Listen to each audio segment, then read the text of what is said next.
Dilaporkan, sebuah dungeon dengan tingkat kesulitan A+ telah muncul. Diketahui, bos di dalam dungeon tersebut adalah ular jarum beracun. Beberapa guild memutuskan untuk mundur dari penyerbuan. Guild Phoenix bahkan menggelar konferensi pers untuk menyatakan mundur dari dungeon ular jarum. Di tempat lain, Park Yong-wan sedang menyaksikan pemberitaan tadi. Sekretaris Kim datang membawakan beberapa data. Dari data Sekretaris Kim, banyak orang menghujat Phoenix karena sikap mereka. Namun, Park Yong-wan sama sekali tak mau ambil pusing. Dia berkata, lebih baik aku fokus mencari cara untuk bisa menguasai dungeon itu secepatnya. Sesaat kemudian, Guild Mesiah menyatakan menerima permintaan untuk menyelesaikan dungeon tersebut. Perwakilan mereka, Park Shin-ye berkata, kami akan mencoba menyelesaikan dungeon ini. Namun kita ketahui bersama, dungeon ini memiliki tingkat kesulitan tinggi. Maka dari itu, kami butuh waktu untuk mempersiapkan segalanya. Mendengar pernyataan itu, masyarakat menyatakan puas dengan keputusan Guild Mesiah. Di markasnya, si botak Osai-chan juga menyaksikan berita itu. Dia berkata, Guild Mesiah yang mendapat persetujuan untuk menyerbu dungeon ini. Lee Jin-a menjawab, menurutku itu wajar. Faktanya, bos di dalam dungeon itu disebut sebagai ular pembawa kematian. Sudah 2 tahun berlalu sejak dungeon itu muncul. Pertama di Perancis, lalu Amerika, dan terakhir di Jepang. Tapi tak seorang pun tahu kemampuan asli monster itu. Karena tak ada seorang pun yang kembali hidup setelah melawan monster itu. Si botak pun menjawab, aku tak menyangka monster seberbahaya itu akan muncul di negara ini. Dan juga tak ada informasi apapun. Masyarakat juga menerima keputusan Mesiah. Tapi, tak mungkin Mesiah mengumumkan keputusan mereka tanpa maksud tertentu.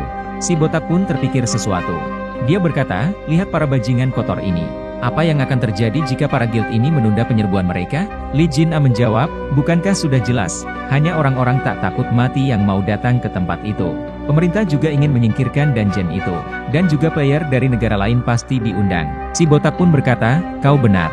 Intinya penyerbuan dungeon ini akan berdampak sangat besar. Dan menurutmu apa yang akan terjadi jika ada orang mampu mengalahkan ular kematian? Dia pasti akan menjadi pahlawan di zaman ini. Lee Jin-a baru sadar, jadi pemimpin Mesiah sudah berpikir sejauh itu, katanya sembari terkejut. Sambil menunjukkan data, si botak berkata, aku juga tak yakin. Tapi melihat kemampuan mereka, pasti ada alasan sendiri bagi mereka. Semakin ditunda, masyarakat semakin resah. Dan juga akan banyak sekali item tak bertuan di dalam dungeon itu. Dan siapapun yang bisa menguasai dungeon itu, akan mendapat kekayaan dan terkenal. Di dalam dungeon, Kim Woo-jin telah menghabisi prajurit kadal. Dia pun mendapat sebuah item. Lalu naik level beserta kemampuan darah beracun dan undead miliknya. Bahkan penguasa dunia kegelapan memberinya kekuasaan. Dia pun berkata, ternyata ini selesai lebih cepat. Tapi karena aku terlibat dengan orang yang terhubung ke Mesiah, akan membuatku sulit bergerak dengan bebas. Dia mengambil sebuah pedang yang ditinggalkan Matsumoto. Itu adalah pedang yang berasal dari tempurung kura-kura baja. Kemudian pedang itu diberikan kepada undead miliknya. Undead itu terlihat senang dengan benda pemberian tuannya. Sembari menghampiri mayat Matsumoto, Kim Woo-jin berkata, sekarang saatnya kita berbicara. Dia bermaksud mengorek informasi dari Matsumoto dengan mata Anubis. Dari luar, terlihat gerbang dungeon telah terbuka. Sekretaris guild langsung menghampiri Kim Woo-jin dan berkata, kerja bagus tuan. Tapi di mana yang lainnya? Semua orang mati selain aku, kata Kim Woo-jin. Sekretaris itu bertanya, bisakah Anda menjelaskan situasinya? Saya perlu menulis rincian laporannya. Kau bisa menyatakan bahwa prajurit monster kadal lebih kuat dari yang kami perkirakan, kata Kim Woo-jin sembari berjalan. Di dalam ruangan dia menghubungi seseorang. Dia berkata, aku telah melakukan perintahmu. Semua berjalan sesuai perkiraan Anda. Orang yang memburuku memakai pedang tingkat tinggi yang dulunya dimiliki oleh sang master pedang. Seperti yang Anda tahu, Master Pedang adalah petinggi di Guild Mesiah. Juga sebagai pimpinan fraksi Yamato dari Jepang. Aku yakin fraksi Yamato adalah induk dari Guild School. Selain itu, tak ada lagi yang bisa ditemukan. Tapi jika kita melanjutkan penyelidikan pasti ada yang lain. Baiklah, nanti akan kuhubungi lagi. Kim Woo-jin menutup teleponnya dan berjalan keluar. Namun, di belakang sebuah TV ada alat penyadap yang sedang merekam. Kim Woo-jin berjalan keluar dari ruangan itu. Dia terlihat cukup puas. Sebelumnya, Kim Woo-jin melihat sesuatu dalam ingatan Matsumoto. Terlihat Matsumoto sedang bertemu seseorang. Sebuah penyadap, apa kau tak percaya padaku? Tanya Matsumoto. Orang itu menjawab, bukan begitu, kami hanya mengambil langkah khusus karena kau akan bertemu dengan orang yang sedang diawasi oleh guild. Dengan puas Kim Woo-jin berkata, para keparat dari Guild School jatuh ke perangkap mereka sendiri. Aku penasaran bagaimana mereka akan mengatasi Park Yong-wan. Telepon milik Kim Woo-jin pun berdering. Ternyata Park Yong-wan mencoba menghubungi. Aku barusan membaca laporannya. Kau satu-satunya yang berhasil keluar hidup-hidup. Kau sangat beruntung. Apa kau menemukan informasi yang kuminta? Kata Park Yong-wan. Kim Woo-jin menjawab, aku hanya berusaha menyelamatkan diriku. Tak ada lagi informasi tambahan, tapi aku pikir, aku tahu dalam kejadian kali ini. Park Yong-wan menjawab, baguslah, besok datang ke rumahku. Aku ingin kau menjelaskan detailnya. Kim Woo-jin pun mengiyakan permintaan Park Yong-wan. Kemudian dia bersiap pergi.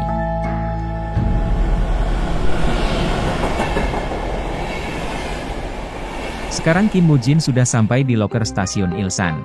Dia pun memeriksa loker itu sembari berkata, Osai-chan memang broker yang sangat berhati-hati. Mungkin dia juga tahu jika saat ini nyawanya sedang diincar. Saat membaca detail laporan si botak, Kim Woo-jin tercengang. Di sana disebutkan dungeon yang menjadi incaran Mesia. Dia pun berkata, kini aku tahu lokasi dungeon incaran Mesia. Pasti karena ini si botak diburu Mesia. Bahkan, dalam laporan itu terdapat informasi telur kadal albino. Informasi mengenai telur ini sangat dirahasiakan.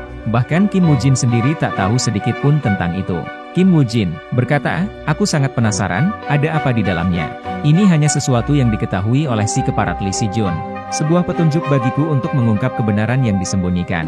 Aku harus bisa masuk ke dungeon ini apapun yang terjadi. Radio milik si botak mulai berderit. Kim Woo-jin lah yang menghubunginya. Kesepakatan macam apa yang ingin kau tawarkan? Kata si botak. Kim Woo-jin telah sampai di rumah Park Yong-wan. Jadi, kelompok Jong Hun Young dan Guild School bertarung sampai mati? Tanya Park Yong-wan. Kim Woo-jin menjawab, ya, ada orang berkemampuan tinggi di antara anggota Guild School. Menilai dari kemampuan berpedang dan peralatan mereka, sudah pasti mereka terlibat dengan Jepang. Park Yong-wan berkata, memang ada beberapa fraksi yang berpengaruh di sana. Segera setelah dungeon 6 lantai ini diselesaikan, aku akan mengurus masalah ini. Telah beredar berita bahwa Park Yong-wan akan menyerbu dungeon 6 lantai. Karena kau satu-satunya orang yang selamat setelah Guild School dibantai, mereka pasti akan mengawasimu. Untuk sementara jangan pergi sendirian sampai aku selesai mengurus dungeon ini, kata Park Yong-wan. Kemudian dia memanggil Sekretaris Kim. Kemudian Sekretaris Kim berkata, uang dalam jumlah besar telah ditransfer ke rekening Kim Woo-jin. Kau mendengarkannya? Itu upah untukmu. Aku akan menghubungimu setelah menyelesaikan dungeon, kata Park Yong-wan. Kim Woo-jin berjalan keluar. Dengan puas dia mengatakan, setelah Park Yong-wan keluar dari dungeon, para keparat itu akan tahu jika Park Yong-wan menjadi backinganku. Mereka akan fokus ke dia daripada kepadaku. Aku penasaran bagaimana reaksi Park Yong-wan selanjutnya. Kini semua hal penting sudah selesai. Saatnya aku melakukan yang lain. Di suatu tempat di kota, sebuah kontainer menjadi markas. Di dalamnya, Sekretaris Lee sedang berbicara. Dia berkata, semua persiapan sudah selesai, tapi aku tak tahu apakah Kim Woo-jin mau menerima situasi seperti ini. Si botak menjawab, jangan khawatir, jika ada masalah aku akan bicara padanya. Kim Woo-jin berjalan memasuki markas itu. Dari dalam, terdengar suara Sekretaris Lee menyuruh Lee Jin-a untuk bersiap. Mendengar nama Lee Jin-a, Kim Woo-jin cukup penasaran. Di kehidupan sebelumnya, dia pernah bertemu dengan orang ini. Setelah Kim Woo-jin membuka pintu, memang benar. Dia adalah orang yang sama. Di sana, Sekretaris Lee berkata, seorang penguji akan menemani Anda ke dalam dungeon. Karena dungeon yang akan Anda masuki tidak sesuai dengan level Anda saat ini. Jika setuju silahkan tanda tangan di kontrak ini. Melihat lelaki itu Kim Woo-jin berpikir, Lee Jin-a sang abadi, player yang tak bisa dibunuh. Dulu, saat aku menjadi anjing pemburu di Mesia, dia telah lolos dariku 2 kali. Aku tak tahu jika ternyata dia teman dari Osai-chan. Setelah saling melihat, Kim Woo-jin berkata, ini adalah pertama kali aku butuh seorang penguji. Intinya aku akan masuk dungeon bersama Anda kan, Pak Lee Jin-a, atau harus kupanggil Nona? Lee Jin-a berkata, jadi kau menguping pembicaraanku dengan Sekretaris Lee? Oh maaf, jadi kau ingin aku memanggilmu Tuan? Kata Kim Woo-jin. Hei kurang ajar, kau mencoba menertawai namaku, kata Lee Jin-a. Baiklah, apakah aku bisa bicara dengan Osai-chan? Kata Kim Woo-jin. Sekretaris Lee berkata, silahkan memakai radio yang telah disiapkan di sebelah sana. Bisakah kau mendengarku? Kata Kim Woo-jin. Si botak berkata, apa ada masalah, atau mungkin kau tak suka dengan orang yang akan menjadi pengujimu? Kim Woo-jin menjawab, tidak ada masalah. Tapi bagaimana jika si penguji mati saat penyerangan? Kita tak pernah tahu apa yang akan terjadi di dalam sana. Mendengar percakapan itu, Lee Jin-a kesal. Bajingan ini mencoba mengancam aku, pikirnya. Si botak berkata, kau tak perlu khawatir dengan dia. Dia cukup kuat. Lee Jin-a berjalan menghampiri Kim Woo-jin. Dia merebut radio itu dari tangan Kim Woo-jin. Dia berkata, Bang Botak, pelanggan baru kita ini bajingan gila. Jika kami masuk dungeon dan dia tak sesuai harapan kita, aku akan menyingkirkan dia. Mendengar itu, si botak marah-marah. Dia berkata, apa maksudmu tolol? Dan bukankah aku juga bilang, jangan makan terlalu banyak di pom bensin? Li Jin A menjawab, aku cuma makan mie 1 porsi, segitu mana cukup? Aku perlu makan 10.000 kalori tiap hari. Si botak menjawab, kalau gitu beli minyak goreng seliter. Kau minum itu tolol. Minyak seliter punya 9.000 kalori. Sekarang matikan radio ini, kau bikin boros baterai. Aku pikir sudah cukup kita berdiskusi. Mari menuju gerbang dungeon, kata sekretaris Li. Kau jangan coba-coba berbuat licik. Aku tak akan mengasihani orang yang ingin menusuk aku saat berada di dalam dungeon, kata Li Jin A. Orang ini tidak hanya jago bacot jika mengingat kehidupan yang lalu, tapi aku bisa bertemu Li Jin A sang abadi. Pasti dia akan berguna nanti, pikir Kim Woo Jin. Sekretaris Li mengabari si botak. Dia berkata, mereka berdua sudah pergi. Akankah ini baik-baik saja? Bagaimana jika Li Jin A tak kembali? Jika itu terjadi, artinya Kim Woo Jin adalah musuh kita, jawab si botak. Mereka berdua kini telah memasuki dungeon. Sebuah pesan mengatakan, jika mereka ingin ke lantai kedua, mereka harus membasmi 111 direwolf.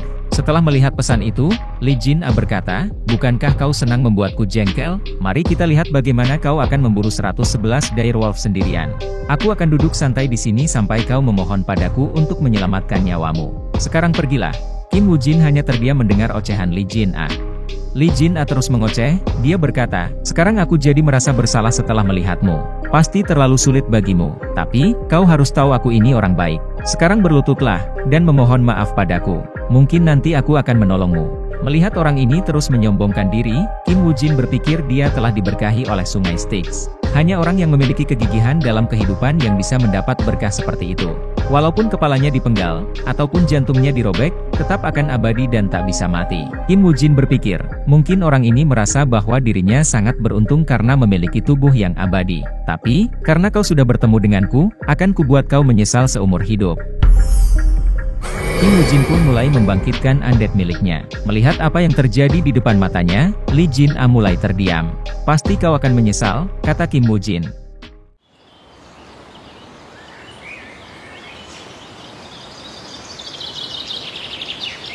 Seperti biasa, undead milik Kim Woo Jin menghabisi monster satu demi satu. Li Jin A yang melihat undead kecil milik Kim Woo Jin berkata, ah imut sekali. Apa kau memberinya nama? Kim Woo Jin hanya terdiam.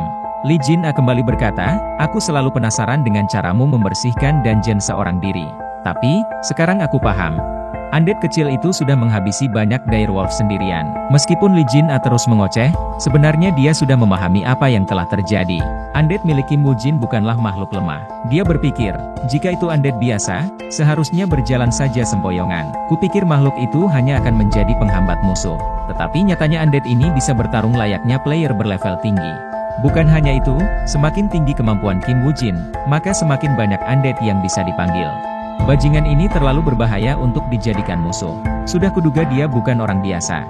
Aku harus melapor ke Bang Botak setelah keluar dari sini. Kim Woo Jin yang dari tadi terdiam tiba-tiba berkata, bagaimana menurutmu? Li Jin A dengan gugup berkata, lumayan bagus, sepertinya kau sudah tak butuh bantuanku. Aku akan bilang ke Bang Botak setelah keluar dari sini. Oke cok, kata Kim Woo Jin. Mendengar jawaban Kim Woo Jin, Li Jin A berkata, hei bangsat, kau bilang apa tadi? Namun, Kim Woo Jin kembali membangkitkan undead yang lain.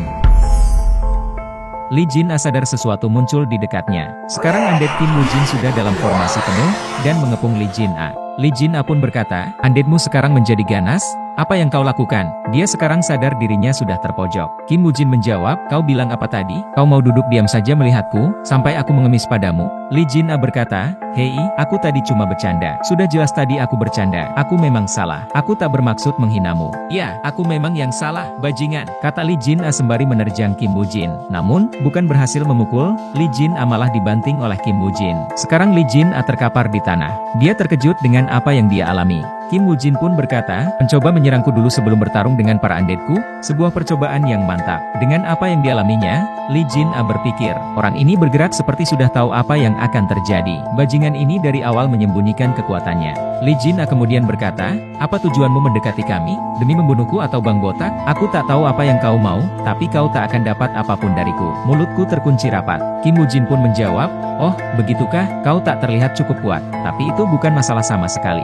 Kini, para undead telah mengacungkan pedang mereka ke leher Li Jin A. Li Jin A hanya diam, sadar nyawanya kini telah terancam. Setelah itu, tangan Li Jin A diikat oleh Kim Woo Jin. Hei kurang ajar, turunkan aku sekarang. Kau pikir sudah berapa lama aku digantung di sini? Beri aku makan, kau mau membuatku mati kelaparan? Kata Li Jin A yang sedang digantung di pohon. Kim Woo Jin lalu memotong tali pengikatnya, dan Li Jin A langsung terjatuh ke tanah. Kim Woo Jin berkata, baiklah, kau akan kuberi satu kesempatan. Persiapkan dirimu, aku sudah memperlihatkan kemampuanku. Sekarang giliranmu. Kim Woo Jin berkata, jadilah umpan untuk pasukan undeadku. Maka kau akan kulepaskan. Li Jin A menjawab, kau ini bicara apa anjing? Kau pikir aku akan melakukan perintahmu? Kim Woo Jin berkata, oh begitu, haruskah aku menggantungmu lagi? Sialan, bajingan ini memang sudah tak waras, pikir Li Jin A. Baiklah, aku memang tangkar terbaik. Jadi aku akan melakukan tugasku, kata Li Jin A. Li Jin A kemudian bertarung di garis depan. Puluhan direwolf mengepung dan terus menyerangnya. Lagi-lagi, Li Jin A terpojok dengan jumlah direwolf. Para serigala itu terlalu banyak, Li Jin A semakin merasa terpojok. Lalu, puluhan serigala terus-menerus datang menyerang Li Jin A. Jumlah mereka sudah terlalu banyak. Li Jin A sudah tak berkutik. Namun, dari belakang muncul sesuatu. Undead Kim Woo Jin kini mulai bergerak. Para serigala itu dihabisi satu persatu oleh para undead. Para serigala itu ditebas sampai terlempar jauh ke sana kemari. Sementara itu, Li Jin A mulai bangkit kembali. Dari atas, Kim Woo Jin mengawasi Li Jin A dan pasukan undeadnya. Kim Woo Jin lalu berkata, Li Jin A memang tak sekuat dulu, tapi memang dia tak mudah mati. Li Jin A masih terus menghabisi para serigala itu satu demi satu. Mayat dari monster itu sudah berserakan. Meskipun begitu, dia terlihat sangat kelelahan. Li Jin A berkata, harusnya ini sudah cukup untuk menjadi syarat masuk lantai kedua. Dari atas, Kim Woo Jin yang sedang mengawasi terlihat senang dengan kemampuan Li Jin A. Dia berkata, orang ini pasti akan kumanfaatkan sebaik mungkin.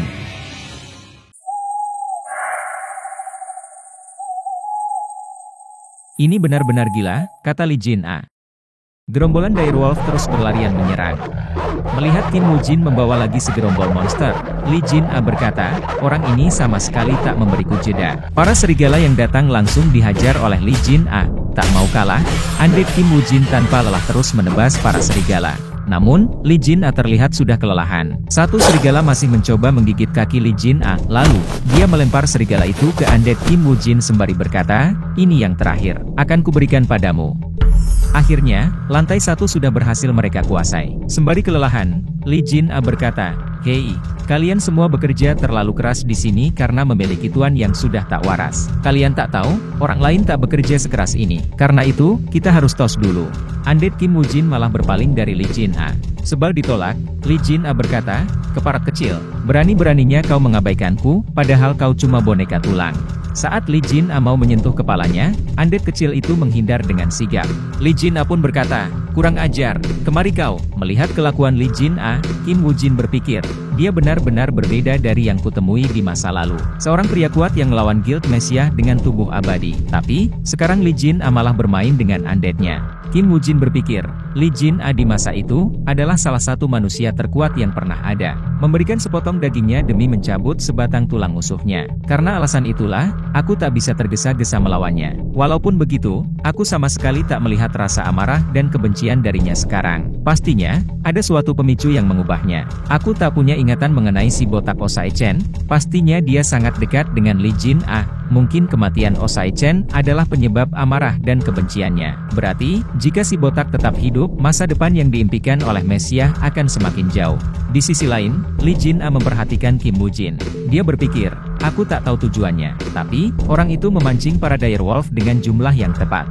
Jadi aku bisa menghabisi mereka tanpa terluka parah. Bukan hanya kebetulan, tapi dia terus-menerus tepat dengan saat aku kembali pulih. Bukan hanya pengetahuan tentang dungeon dan monster, tapi seperti segala hal berada di dalam genggaman tangannya. Aku tak mau mengakui, tapi dia memang lebih kuat dariku di segala bidang. Sementara itu, Kim Woo Jin berkata, baiklah, sekarang saatnya naik ke lantai kedua. Li Jin A hanya bisa melongo mendengar kata-kata Kim Woo Jin. Lantai kedua akan lebih menyenangkan, tambah Kim Woo Jin.